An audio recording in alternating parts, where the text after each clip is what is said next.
Welcome to the RSP Boiler Room. I'm Matt Waldman with the Rookie Scouting Portfolio. Today we're going to take a look at two pass protection assignments of Jordan Scarlett, the University of Florida running back, facing LSU back in 2016.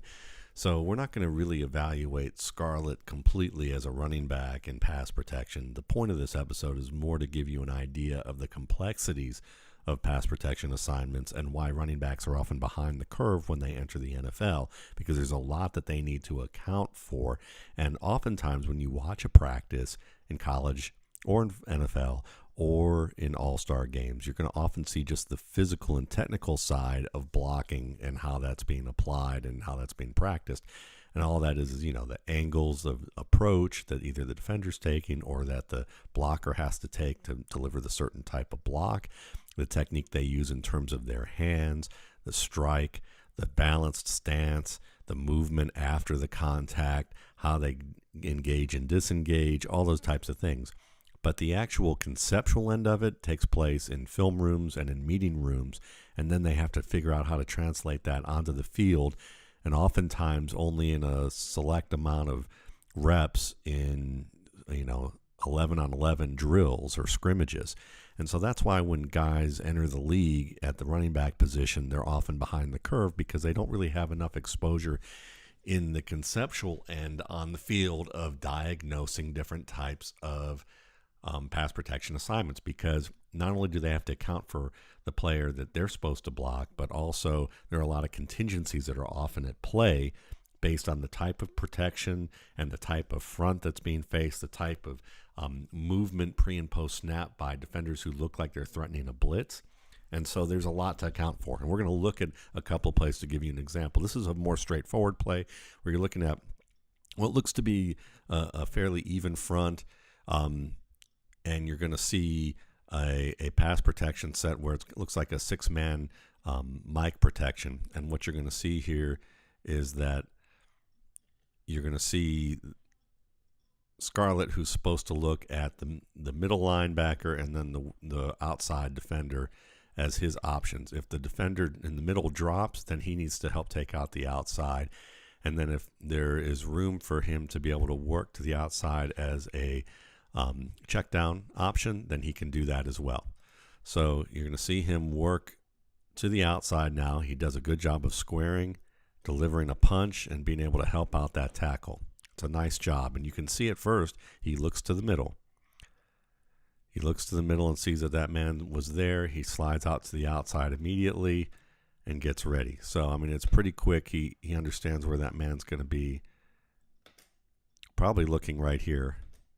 And when he sees that man just kind of staying in that read step, this linebacker here just kind of staying back there, he turns his attention to the outside, and he does a really good job here. Now let's look at a play that gets a little bit more complex in terms of pass protection. So this play, you have what looks like an even front, but you also have three of those five defenders up front here in 2-point stances. So you could possibly look at this as an even front where you have a middle linebacker sugaring this gap. You have your defensive tackles who are actually playing in a 3-point stance. And then you have these two guys on the outside qualifying possibly as ends. And this also looks like it may be a six-man combo protection, or a six-man mic protection, actually more of a six-man mic protection, where you're going to have the guards kind of work towards the linebackers and then fan out to protect the edges. And the running back, again, is supposed to look towards the middle and then back to the outside at the linebackers in this box. And then if these guys are picked up, he can slide to the outside.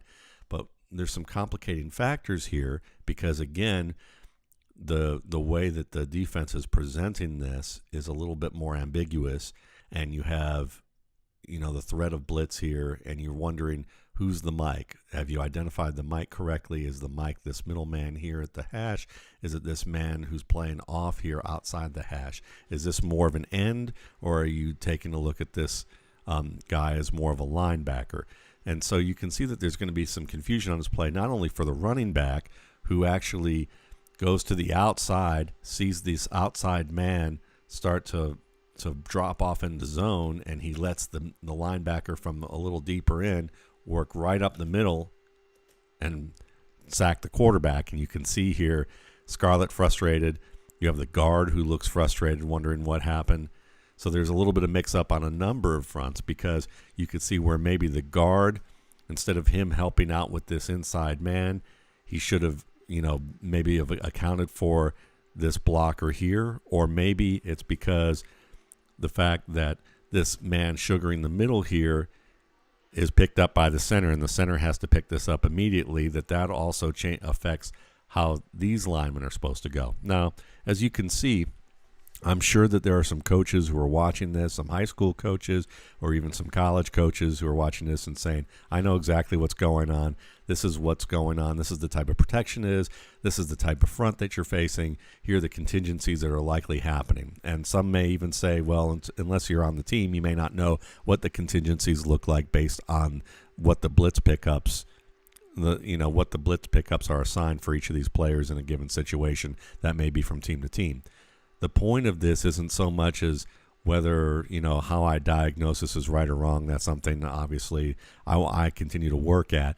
But the point overall, as an evaluator, someone watching a player perform, you often see overall that these types of assignments can be confusing. It can be confusing for the lineman. It can be confusing for the running back, who has to understand what his linemen are doing and how they're communicating this so that he knows who he needs to pick up.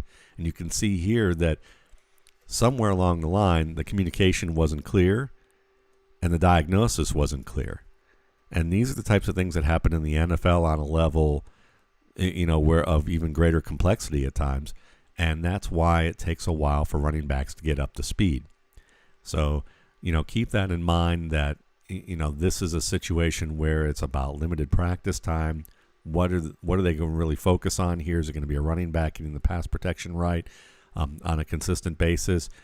In the college game with limited practice time, probably not quite as high of a priority, especially if you're going to use them more often as a dump-off option. Or, again, some things are more straightforward and you aren't going to see these types of looks as often. You're going to hope they get it right. You're going to show it to them, but at the same time, the amount of time devoted may be limited. And especially for a running back who may want to get better at this, he's going to have to take a lot of that time on his own too. And that usually happens more in the early stages of the pro game if they want to get on the field. Thanks again for watching. For more RSP Boiler Room videos, you can check out my YouTube channel, the RSP Film Room, and my site, www.mattwaldmanrsp.com.